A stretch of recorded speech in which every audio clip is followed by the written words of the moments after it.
Hi students, आपने जो 12th का जो बोर्ड पेपर दे के आए उसका जो केमिस्ट्री सेट 1 है उसका हमने जो सेक्शन ई है उसका सॉल्यूशन आज डिस्कस कर लेते हैं।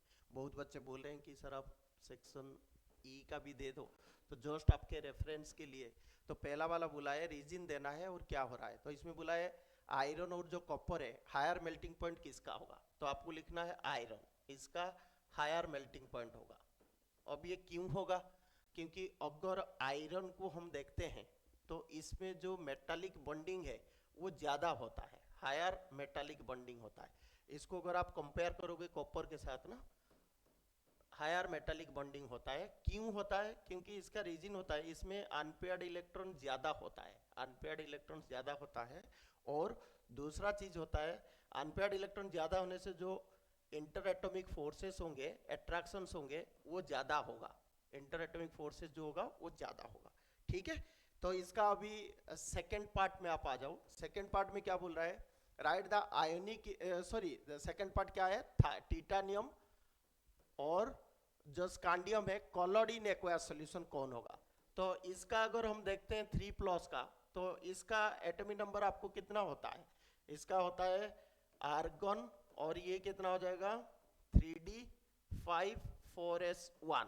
ठीक है, तो नेक्स्ट क्या है, स्कांडियम हो जाएगा आपका 21, तो दैट इज आर्गन, और क्या हो जाएगा ये 3d और 4s 2, so 21, so this one, right.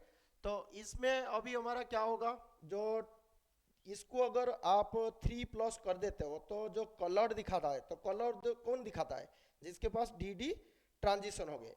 तो डी ट्रांजिशन किसका होगा, ठीक है, डी ट्रांजिशन किसका होगा, तो 3 इलेक्ट्रॉन्स इधर से चला गया 3+ के लिए, तो आपका ये वाले चले गए, तो ये आपका रहा नहीं, ये भी रहा नहीं, तो ये आपका 0 हो जाएगा। ठीक है, ये आपका 0 हो गया। इस सिमिलरली ये भी चला गया, तो इसमें बचेगा 3d, एक ही बचेगा, ओनली 22 है ना, तो 3d एक ही बचेगा।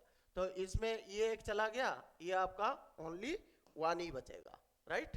तो ये आपका कर लिया। तो डी ट्रांजिशन तो कॉलर्ड क्यों होता है, कॉलर्ड होता है डी ट्रांजिशन के लिए, जो इलेक्ट्रॉन से डी ट्रांजिशन होते हैं तो डी इलेक्ट्रॉन्स होना चाहिए। तो डी इलेक्ट्रॉन्स है किसमें, ये टिटानियम में है, तो हम बता सकते हैं कि ये जो है ये कलर्ड दिखाएगा आपका, राइट, इन एक्वायस सॉल्यूशंस। ये आपको लिख के आना है। इसका थर्ड पार्ट क्या है, थर्ड पार्ट आपको दिया हुआ है क्रोमियम और zinc higher third ionization energy. तो क्रोमियम का देखो 24, तो दैट इज आर्गन, और ये हो जाएगा 3d और 4s2, so 3d that is 18, सो 6। और कौन सा दिया है, जिंक, जिंक कितना है 30 है, तो ये आ गया आपका आर्गन 18, और ये 3d 10, और ये 4s2। तो अगर 3+ बोल रहा है, थर्ड आयनाइजेशन एनर्जी का मतलब क्या होगा, आपको थर्ड इलेक्ट्रॉन निकालना है। तो दो इलेक्ट्रॉन अगर हम निकाल लेते हैं, जैसे क्रोमियम का 2+ करना है आपको, तो 2+ करने से ये 2 चला गया, तो इसके साथ क्या रहेगा 3d4 हो रहेगा। और अगर जिंक को आप देखते हो तो जिंक में कितना आ जाएगा, ये 2 चला गया तो 3d10 रहेगा। तो इसमें से स्टेबल कौन सा है 3d10, 3d10 is more stable. तो अगर कोई स्टेबल लास्ट ऑर्बिटल से आपको इलेक्ट्रॉन निकालना है तो उसमें आपको क्या होगा, ज्यादा एनर्जी चाहिए। So third ionization energy will be more, किसके लिए, जिंक के लिए। ठीक है, so your answer will be your zinc. तो इसका नेक्स्ट पार्ट में आ जाओ, जो सेकंड पार्ट दिया हुआ है वो क्या बोल रहा है, कि उसमें बोल रहा है कि right the ionic equations for the oxidizing action of MnO4 in acidic medium. देखो ये एसिडिक मीडियम में आपको करना है, तो एसिडिक मीडियम में जो MnO4 है, एसिडिक मीडियम मतलब क्या है, आपको H+ इसमें ऐड कर दोगे। ठीक है, तो ये जो पहला इक्वेशन आपका हो जाएगा Fe2 के प्लस के साथ, तो इसमें आप क्या करोगे, इसमें 8H+ कर दो, और इलेक्ट्रॉन कितना दोगे, इसमें 5 इलेक्ट्रॉन दे दो। ठीक है, तो ये इक्वेशन बुक से डायरेक्ट है आपका, तो ये हो जाएगा Mn2+ एंड 4H2O। ठीक है, और जो इसका दूसरा हाफ रिएक्शन होगा वो क्या हो जाएगा आपका Fe2। तो ये नॉर्मली आपका क्या होता है, इसमें ये रिडक्शन होगा और इसमें एक ऑक्सीडेशन होगा। तो ऑक्सीडेशन किस में हो रहा है, जो आयरन का, क्योंकि ये लॉस ऑफ इलेक्ट्रॉन्स हो रहा है। तो आयरन क्या होगा, Fe2+ जो था ये क्या देगा आपको, Fe3+। ठीक है, और क्या हो जाएगा इसमें दैट इज एक इलेक्ट्रॉन दे देगा। तो इसको अभी आपको बैलेंस करना है, तो बैलेंस करना से ये 5 है, तो इसमें आप 5 मल्टीप्लाई करके इसको लिख सकते हो, ठीक है। सो जो ओवरऑल रिएक्शंस होगा, तो ओवरऑल रिएक्शंस में इसमें क्या हो जाएगा आपका, दैट इज 2MnO4 करके, ठीक है। इसको 5 और इसको आपको टोटल जो करना है ऐड करके आप इसको कर सकते हो। So this will come as MnO4 minus plus 8H plus plus that is 5Fe2 plus, right. और इसमें आप लिख सकते हो ये जो इलेक्ट्रॉन्स तो कट हो गए 5 5, तो ये आपका हो जाएगा Mn2 plus plus 4H2O plus that is 5Fe3 plus। तो ये आप लिख के आ जाओगे तो आपको इसमें मार्क्स मिल जाएंगे। दूसरा पार्ट दिया जो आयोडीन के साथ करेगा, तो आयोडीन के साथ आपको जब करना है, आयोडीन में क्या होगा, ये भी एसिडिक मीडियम है, तो अगर आयोडीन का हम हाफ रिएक्शंस लिखते हैं तो ये कितना हो जाएगा, जो 2I माइनस है और इसमें हम क्या ऐड कर देंगे, ये देगा आपको क्या देगा, लॉस ऑफ इलेक्ट्रॉन हो जाएगा, तो ये I2 देगा और क्या देगा, 2 इलेक्ट्रॉन देगा, ठीक है। कितना देगा, 2 इलेक्ट्रॉन देगा। तो अगर ये रिएक्शंस और ये वाला जो आपका है MnO4 का एसिडिक मीडियम, ये दोनों को अभी ऐड करना है, तो इसमें 5 इलेक्ट्रॉन है, इसमें 2 इलेक्ट्रॉन है, तो इसमें आप क्या मल्टीप्लाई करोगे, इसमें आप 2 मल्टीप्लाई कर देना और इसमें आपने 5 मल्टीप्लाई कर देना। सो ओवरऑल रिएक्शंस आपके आ जाएंगे। तो इसमें 2 कर लेना, तो 2MnO4 माइनस और ये हो जाएगा प्लस 16H प्लस, इलेक्ट्रॉन तो कट हो जाएंगे आपके, और इधर रहेगा plus 10I minus. So this will give you, आप इसको ऐड करके लिख देना। सो दिस इज योर, सो इसमें आप अगर लिखते हो that is 2Mn2 plus plus that is 8H2O plus 5I2, ठीक है। तो ये आपका मार्क्स मिल जाएंगे। नेक्स्ट आ जाओ 31 का जो और पार्ट है, तो और पार्ट में इसने क्या बोला है 31B, ठीक है, इसका और पार्ट है। इसमें पहले बोला है जो A है ये आपका डार्क ब्राउन है, ब्लैक ब्राउन है, ब्लैक ब्राउन है। तो ब्लैक ब्राउन कौन सा होता है आपको, ये होता है मैंगनीज डाइऑक्साइड, मैंगनीज डाइऑक्साइड। तो इसको अगर हम लिख लेते हैं तो मैंगनीज डाइऑक्साइड हमारा मिल गया। नेक्स्ट क्या बोला है कि ये डार्क ग्रीन है, जो KOH से AR के साथ होगा, तो जो B वाला लिखोगे आप, तो B देखो क्या है, डार्क ग्रीन है। तो डार्क ग्रीन जो होता है ये आपका पोटासियम परमैंगनेट मैंगनेट होता है, ठीक है। तो इसको हम लिख सकते हैं, तो ये आपका होगा K2MnO4, तो इसको हम बोल सकते हैं पोटासियम मैंगनेट, ठीक है, पोटासियम मैंगनेट, राइट। ये आपका हो गया। नेक्स्ट हो गया जो C वाला, क्या बोला है ना, ये एक डार्क पर्पल कलर है। डार्क पर्पल कलर आपको पता है, जो आप वो करते हो टाइट्रेशन का करते हो, तो डार्क पर्पल कलर होता है, ठीक है। तो ये आपका पोटासियम परमैंगनेट होता है KMnO4। तो तीनों चीज आप पहले कलर से देख के और रिएक्शंस, बाकी बोला है कि रिएक्शंस को लिखो, तो रिएक्शंस को लिखेंगे तो पहला वाला जो बोला है वो आपका MnO2 जो है ये पोटासियम हाइड्रोक्साइड के साथ acidic in presence of AR है, इन प्रेजेंस ऑफ AR है। तो AR से ये ऑक्सीजन ले लेगा, तो ये क्या प्रोड्यूस करेगा ना, आपका जो potassium manganate, right, potassium manganate होगा, और क्या देगा KOH plus H2O, KOH plus H2 देगा। तो इसको अगर बैलेंस कर दोगे तो ये आपका 2 इधर कर दो, इधर आपका हो जाएगा 4, 2MnO2 2, यस इट इज 2, तो KOH में ये आपका 4 हो गया, ठीक है। तो O2, तो बाकी आई थिंक ये आपका ये बैलेंस हो गया, ठीक है।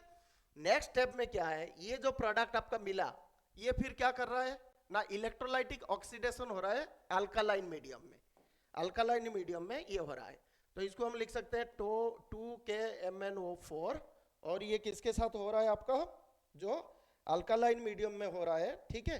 तो इसमें हम वाटर ऐड कर देंगे, ठीक है। तो वाटर ऐड कर देने से हमारा क्या हो जाएगा ना, मिलेगा जो पर्पल कलर है, जो 2KMnO4, ठीक है, प्लस 2KOH, ठीक है, और इसमें क्या हो जाएगा that is H2, hydrogen gas will be evolve. तो इसको आप बैलेंस करके ये कर लेना। सो ये आपका इसमें 2 मल्टीप्लाई कर दोगे ठीक है, 2H2O हो जाएगा और ये देगा 2KMnO4 एंड 2KHS2। ठीक है, आपको समझ में आ गया, ये वाला आप कर सकते हो। नेक्स्ट क्या दिया है, तो ये तीन चीज का नाम लिख के इसका रिएक्शंस लिखना है आपको। ठीक है, तो नेक्स्ट आ जाओ, इसमें बोल रहा है जो सेकंड पार्ट है और का सेकंड पार्ट। तो सेकंड पार्ट में यह क्या बोल रहा है, सो बी का जो सेकंड पार्ट है उसमें बोल रहा है what happens when an acidic solution of the green compound B. Green compound B हमारा कौन था, पोटेशियम मैंगानेट था। ठीक है, वो बोल रहा है कि to stand for some time, ठीक है ना, और also write the equation inward, और इस इक्वेशन को हम क्या बोलते हैं, तो एसिडिक सॉल्यूशन में इसको रिएक्ट करना है। तो एसिडिक सॉल्यूशन में इससे जो आयन मिलेगा आपका वो कौन सा होगा, MnO4 2- वाला आयन मिलेगा इधर से, तो ये रिएक्ट करेगा एसिडिक मीडियम में, तो MnO4- हमने लिख दिया, और ये क्या करेगा, एसिडिक मीडियम है। ठीक है, तो ये देगा क्या आपको, ये आपको दे देगा 2MnO4, ठीक है, माइनस, राइट, इधर आपका जो है ये 2- था आपका फर्स्ट जो एसिडिक मीडियम वाला। ठीक है, तो इसको अगर हम 3 मल्टीप्लाई कर देते हैं इसको 4, और ये 2MnO4 प्लस इसमें आपका MnO2 मिलेगा प्लस 2H2O मिलेगा। तो ये नॉर्मली जो इस टाइप का रिएक्शन है ये आपका टेक्स्ट बुक में है। इस रिएक्शंस को हम क्या बोलते हैं, that is disproportionation reactions, disproportionation reactions, right. तो ये आपको लिखना है।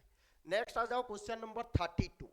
क्वेश्चन नंबर 32, तो क्वेश्चन नंबर 32 आपको क्या बोल रहा है कि पहला चीज बोल रहा है कि 1 mole of ethanol is treated 32A का फर्स्ट पार्ट। तो इसमें हम क्या लिखेंगे ना, ethanol is treated, so ethanol is treated with 1 mole of CH3OH, that is alcohol, ठीक है, और ये in presence of dry HCl gas, so इसमें dry HCl गैस है। तो आपको इसमें प्रोडक्ट क्या मिलेगा, तो ये जो रिएक्शंस आप देखोगे इसमें आपको मिलेगा हेमी एसिटल कंपाउंड मिल जाएगा। ठीक है, तो इसको हम कैसे करेंगे ना, CH3CHO, ये OH इधर आ जाएगा, so the you can write the compound name CH3CH, और ये O इसके साथ लग के जो OH है आ गया, और इसमें रहा था जो OCH3 वो इसमें लग जाएंगे OCH3, तो इसका नाम हो जाएगा जैसे 1-methoxy, राइट, 1-methoxy, और ये आपका हो गया दैट इज इथानॉल। ठीक है, दैट इज इथानॉल। तो इसको हम क्या बोलते हैं, हेमी एसिटल भी बोलते हैं, हेमी एसिटल भी बोलते हैं। तो ये आपको लिख के आना है। ठीक है, नेक्स्ट पार्ट क्या बोल रहा है, benzaldehyde is treated with concentrated NOH, concentrated NOH। तो बेंजाल्डिहाइड जो होगा, बेंजाल्डिहाइड आपको क्या होता है, C6H5CHO, ये किसके साथ रिएक्ट कर रहा है, NOH के साथ, प्लस NOH, ठीक है, सोडियम हाइड्रोक्साइड के साथ। तो इसमें हमें मिलेगा क्या, इसमें हमें सोडियम बेंजोएट मिल जाएगा। ठीक है, सोडियम बेंजोएट मिल जाएगा, तो ये वाला जो है इसमें ONA आके लग जाएगा। ठीक है, तो दिस इज C6H5COONA, तो इसको हम बोलेंगे सोडियम, ठीक है, बेंजोएट, और ये क्या मिल जाएगा C6H5, ये दूसरा आपको मिलेगा जो C6H5, ये CH2OH मिल जाएगा, तो ये अल्कोहल ग्रुप हो जाएगा बेंजाइल अल्कोहल, इसको हम क्या बोलेंगे, बेंजाइल अल्कोहल। तो ये रिएक्शंस के साथ आपको लिखना है। ठीक है, ये हो गया। नेक्स्ट क्या बोल रहा है आपको, ethanoic acid is heated in the presence of P2O5।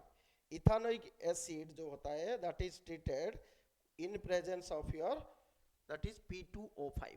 तो थर्ड वाला पार्ट देखते हैं।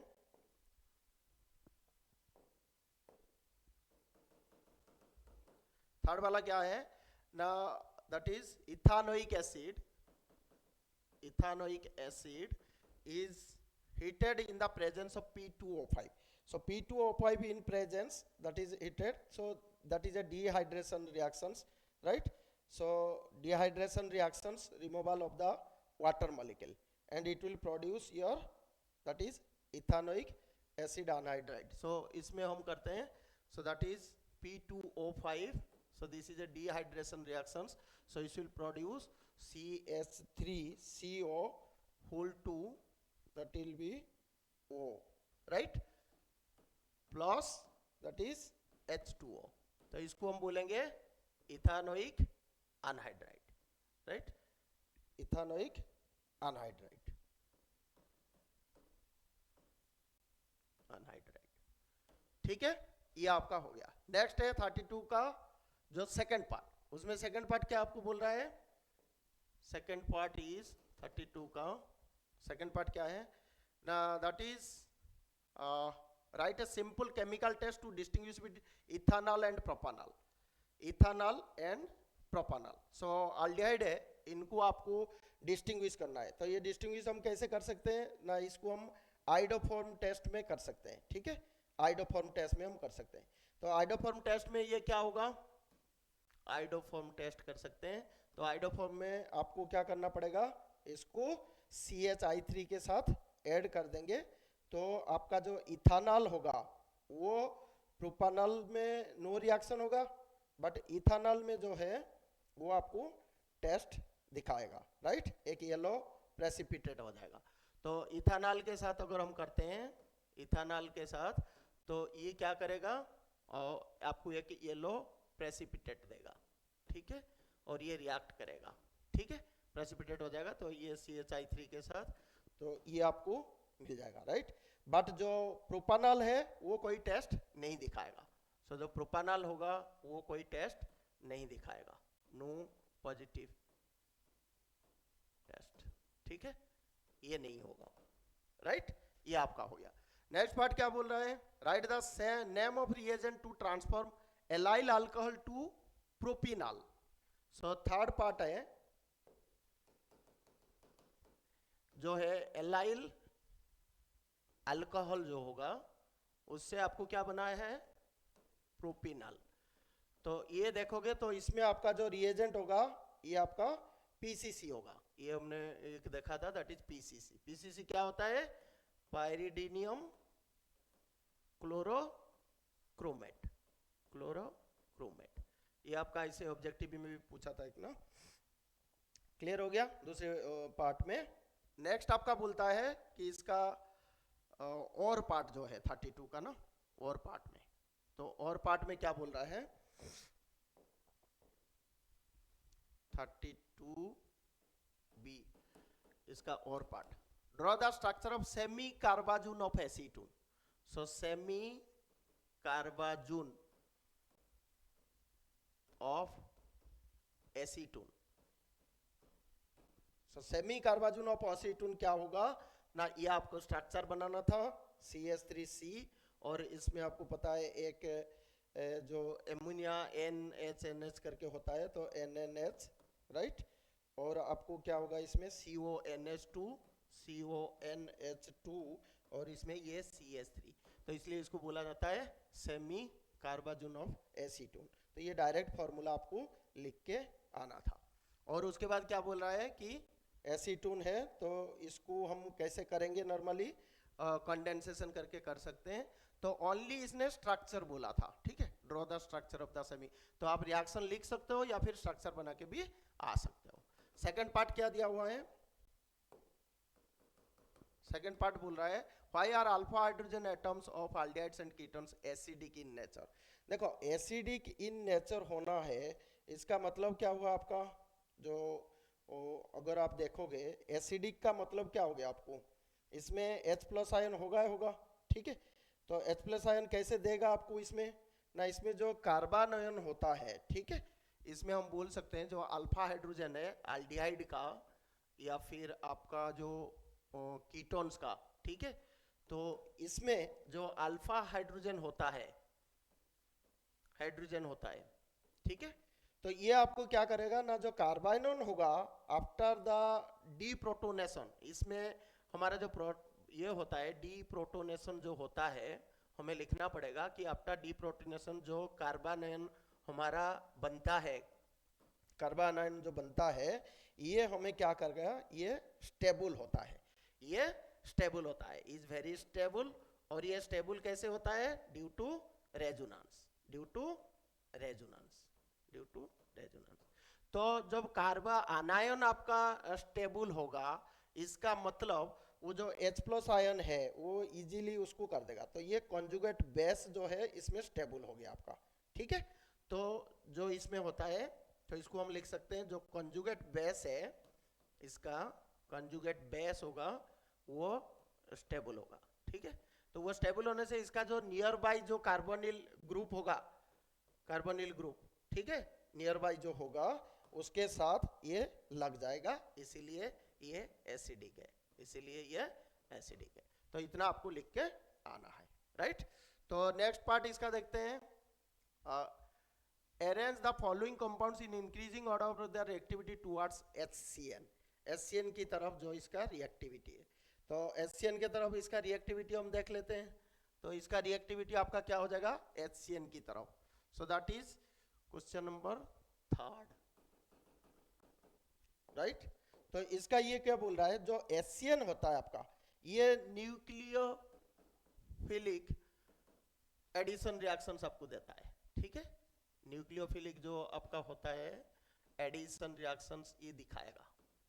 तो इसका मतलब जो इलेक्ट्रॉन डेंसिटी है उसके ऊपर ये डिपेंड करेगा। ठीक है, तो ये जो रिएक्शंस करते हैं तो इसमें दो चीज को हम कंसिडर करते हैं, एक होता है स्टेरिक हिंड्रेंस, ठीक है, स्टेरिक हिंड्रेंस, और दूसरे की हम बात करते हैं जो इलेक्ट्रॉनिक स्ट्रक्चर।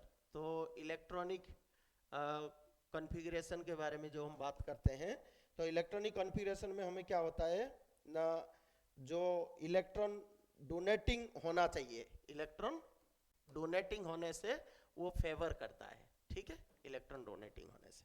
तो हम इसमें बोल सकते हैं कि जो आपका अल्काइल ग्रुप है वो क्या करता है, इलेक्ट्रॉनिक इफेक्ट जो होता है उसको कम करता है। ठीक है, तो स्टेरिक हिंड्रेंस अगर कम है तो रिएक्टिविटी आपका ज्यादा है। तो स्टेरिक हिंड्रेंस सबसे जो कम होगा वो किसका होगा, और सबसे ज्यादा जो होगा, तो आप देखोगे जो CH3CHO है ये सबसे कम है, इसमें कोई हिंड्रेंस है ही नहीं। तो हम इसका जो सबसे लोएस्ट होगा वो ये वाला हो जाएगा आपका CH3 डबल बॉन्ड O, वो रेस्ट्रिक्ट कर देगा। ठीक है, ये सबसे कम होगा। ठीक है, रिएक्टिविटी बोला है ना, इंक्रीजिंग ऑर्डर ऑफ, तो ये सबसे कम होगा। इसके बाद आपका कौन सा हो जाएगा, दैट इज एसीटोन वाला ग्रुप हो जाएगा, CH3COCH3। ठीक है, COCH3, और इसके बाद सबसे जो ज्यादा रिएक्टिविटी दिखाएगा वो होगा CH3CHO। ठीक है, इसमें आपका जो हिंड्रेंस है वो बहुत कम है। ठीक है, और बाकी सब में ये इलेक्ट्रॉन डोनेटिंग ग्रुप, तो इससे ये अफेक्ट करता है। नेक्स्ट आ जाओ, ये बोला है इटार्ड रिएक्शन लिखना है। तो इटार्ड रिएक्शन आपको पता है, इटार्ड रिएक्शन डायरेक्ट क्वेश्चन है, आपको इसको कर सकते हो। तो इटार्ड रिएक्शन में नॉर्मली हमारा क्या होता है, जो टोलुइन होता है, ठीक है, वो क्रोमाइल क्लोराइड के साथ ऐड होता है। तो जो टोलुइन होता है हमारा, जैसे C6H5, ये अल्काइल डेरिवेटिव होता है। ठीक है, इसको हम किसके साथ करते हैं, क्रोमाइल क्लोराइड के साथ, CrO2Cl2। तो इसमें एसिडिक मीडियम में होता है तो ये अल्कोहल देता है, दैट इज H3O+। तो ये आपको दे देगा एल्डिहाइड CH3CHO। ठीक है, ये आपको दे देगा। तो ये अगर आप लिख लिए तो आपको ये मार्क्स मिल जाएंगे। ठीक है, that is Etard reactions. Fifth वाला क्या दिया है, write the product when this reacts with this. So it is a allyl aldehyde. तो एलाइल एल्डिहाइड जो होगा इसको हम लिख सकते हैं, फिफ्थ वाला जो होगा, इसमें बोला है कि जो प्रोडक्ट है वो लिखो। तो ये आप देखो, ये क्लेमेंसन रिएक्शन से रिडक्शन जो होता है, तो क्लेमेंसन रिडक्शन में क्या होता है, इसमें आपका C6 जो इसको देखोगे, ये आपको फाइनल प्रोडक्ट जो देगा वो क्या देगा ना, C6H11 CH3 दे देगा, C6H11 CH3, और प्रोडक्ट इसका क्या हो जाएगा H2O। ठीक है, तो ये आप लिख के आ जाओगे तो इसमें हो जाएगा। क्लियर। नेक्स्ट क्या हो गया आपका, नेक्स्ट पार्ट है 33A। तो 33A में क्या बोल रहा है आपको, 33A। ये देखो आपका जो प्रॉब्लम से इजी है, हाफ सेल रिएक्शंस दिया है, जिंक का दिया हुआ है। तो इसमें जो फर्स्ट पार्ट है आपका, इसको आप कैसे सॉल्व करोगे?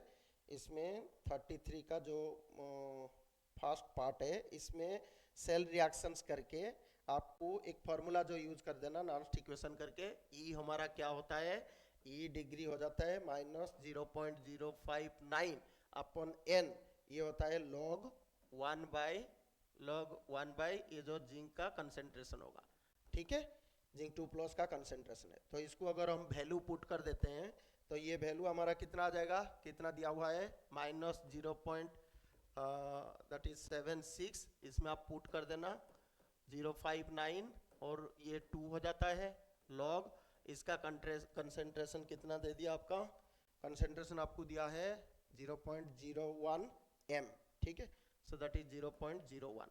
तो इसमें आप लॉगरिथम का पुट करके वैल्यू फाइंड आउट कर दोगे, so this will come as -0.819 volt. तो ये डायरेक्ट फॉर्मूला बैठता। सेकंड वाला क्या दिया है, सेकंड पार्ट में बोल रहा है कि आपको right anode, cathode and overall reaction से इन्वॉल्व। तो पहले इसका जो ड्राई सेल है ना, इसका आप एनोड लिख देना। तो एनोड नॉर्मली इसका जिंक होता है और एनोड में आपको पता है ऑक्सीडेशन होता है, ठीक है। तो ऑक्सीडेशन मतलब ये लॉस ऑफ इलेक्ट्रॉन कर देगा, ठीक है, ये आपका हो गया एनोड।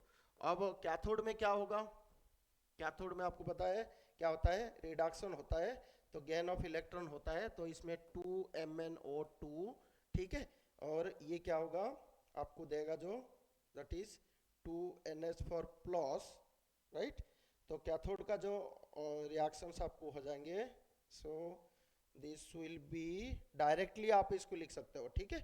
तो 2MnO2 + 2NH4 plus 2 electron, so this will give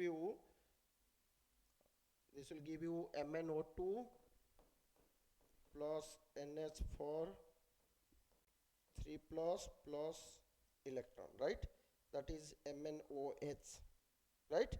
So directly you can write this one. Now what is the overall reactions? So overall reactions आपका इसमें क्या हो जाएगा, फाइनल अगर इसको और थोड़ा ये करके लिख लोगे तो ये आपका हो जाएगा MnO2, ठीक है, MnO2 plus NH4 plus that is electron, so this will come as directly हम लिख सकते हैं इसको MnOOH, तो ये दे जाएगा MnOOH। तो ऐसे करके आप इसको लिख के आ सकते हो, राइट, कैथोड। बट इसमें ओवरऑल रिएक्शंस क्या होगा, ओवरऑल रिएक्शंस जब आप लिखोगे तब आप लिखना इसमें ओवरऑल रिएक्शंस जो होंगे, तो इसमें पूरा सारे जो पूरा रिएक्शंस होते हैं वो आपको लिखना पड़ेगा। तो इसमें जैसे जिंक और MnO2 मिलके MnO2, ठीक है, प्लस NH4Cl, ये आपको क्या दे देगा, ये आपको दे देगा that is ZnCl2 plus Mn2O3 plus 2 ammonia plus water. तो ये सारे लिख के आप आ सकते हो, ठीक है, ये क्लियर हो गया आपको। नेक्स्ट पार्ट क्या दिया है, equilibrium constant Kc is related to E degree cell but not to E cell, why. तो इसको करने के लिए आपको फॉर्मूला इसको याद करके कर सकते हो। तो नॉर्मली हमें पता है इसका जो थर्ड पार्ट अगर हम लिखते हैं, इसमें हमें पता है जो डेल्टा G होता है हमारा, वो होता है -F E डिग्री होता है जो स्टैंडर्ड होता है, और इसके बदले हम लिख सकते हैं -RT जो log K होता है, ठीक है, जो कांस्टेंट होता है। तो इसमें अगर हम E डिग्री की बात करते हैं तो स्टैंडर्ड होता है 0.059 अपॉन n, ये हो जाता है log K इक्विलिब्रियम कांस्टेंट की तरफ। तो इससे K अगर हम देते हैं तो ये स्टैंडर्ड स्टेट में होता है, ठीक है। तो E सेल क्या करता है ना, ओनली कंसेंट्रेशन के ऊपर डिपेंड करता है। जो E सेल होता है ना, इधर एक कंसेंट्रेशन के ऊपर ओनली डिपेंड करता है, डिपेंड्स ऑन कंसेंट्रेशन ओनली, ठीक है, डिपेंड्स ऑन कंसेंट्रेशन ओनली, ठीक है। तो ये वाला चीज आप इसको लिख के आ सकते हो। नेक्स्ट क्या दिया हुआ है, जैसे नेक्स्ट पार्ट है और पार्ट, तो ये कंडक्टिविटी के ऊपर क्वेश्चन है। तो कंडक्टिविटी में ये क्या बता रहा है, 33 और पार्ट है और इसमें बी का फर्स्ट पार्ट दिया हुआ है। तो बी का फर्स्ट क्या होगा, the conductivity of 0.001 m solution of acetic acid. तो आपको कंडक्टिविटी इसमें दे दिया, ठीक है।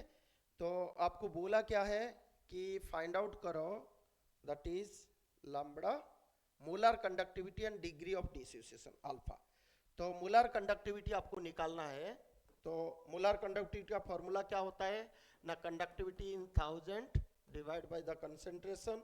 तो ये आपका फॉर्मूला पुट कर दोगे तो ये ऑलमोस्ट आपको आ जाएगा 39.057 राइट पर सेंटीमीटर।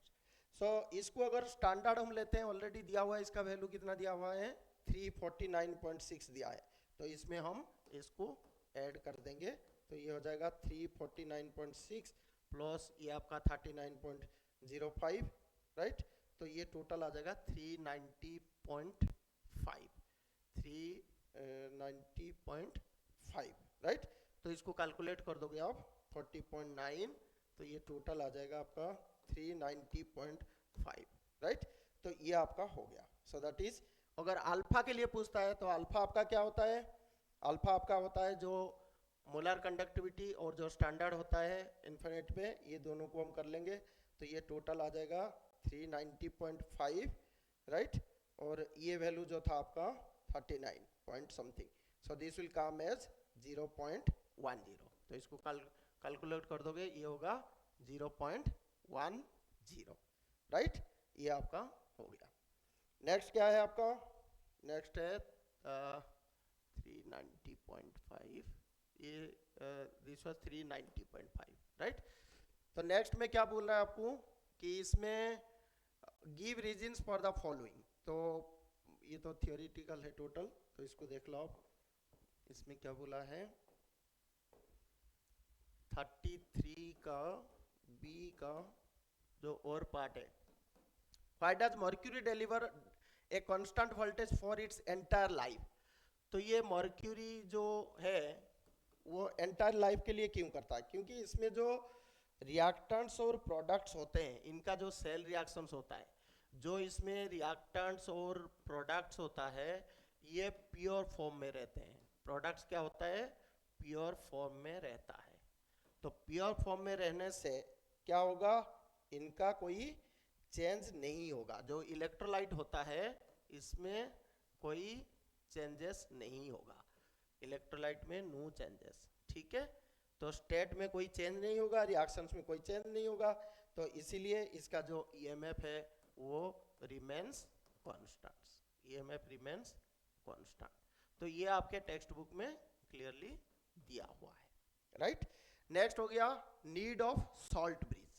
तो इसका सेकंड पार्ट हम देख लेते हैं, need of why it is necessary to use salt bridge in a galvanic cell. तो सॉल्ट ब्रिज क्या होता है, दोनों को जब हम इलेक्ट्रोलाइट में रखते हैं तो ये इसको क्या करता है, सेपरेट करता है, ठीक है। तो हम इसको लिख सकते हैं ये आपका prevents the mixing of solution, ठीक है। हम इसको लिख सकते हैं prevents the mixing of solutions, ठीक है। जैसे एनोड एंड कैथोड इलेक्ट्रोलाइट रखते हो उसको मिक्स नहीं करेगा। और दूसरा क्या होगा इसका है कि इलेक्ट्रिकल न्यूट्रलिटी को मेंटेन करेगा। So it maintains electrical neutrality right, क्योंकि आने नहीं देगा ना, तो जो भी जरूरत पड़ेगा तो उसमें जो आयन ट्रांजिशन होंगे वो उसको करेगा। नेक्स्ट क्या है, ये कंप्लीट्स द सर्किट, ये completes the circuit, completes the circuit, ठीक है। इतना आप लिख के आओगे तो ये आपका आंसर्स मिल जाएंगे। सो आई थिंक आप लोग बहुत अच्छा किया होगा, ठीक है। तो ऑल द बेस्ट विशेस। हमने सेट 1 का पूरा कंप्लीट आपको सॉल्यूशन दिखा दिया, आप लोग चेक कर सकते हो कितना मार्क्स लाओगे, ठीक है। और नेक्स्ट आपका एग्जाम जो है वो मैथ्स एग्जाम है, तो उसका हम एनसीईआरटी एग्जाम्पलर जो क्वेश्चन है या फिर जो पॉसिबल क्वेश्चंस होगा टॉपिक वाइज वो हम अभी जो 4-5 दिन है उसमें पूरा क्लियर करेंगे, ठीक है। आप लोग उसको रेफर करना सो दैट आपके एग्जाम सीबीएसई एग्जाम अच्छी तरह हो जाए, राइट। Thank you.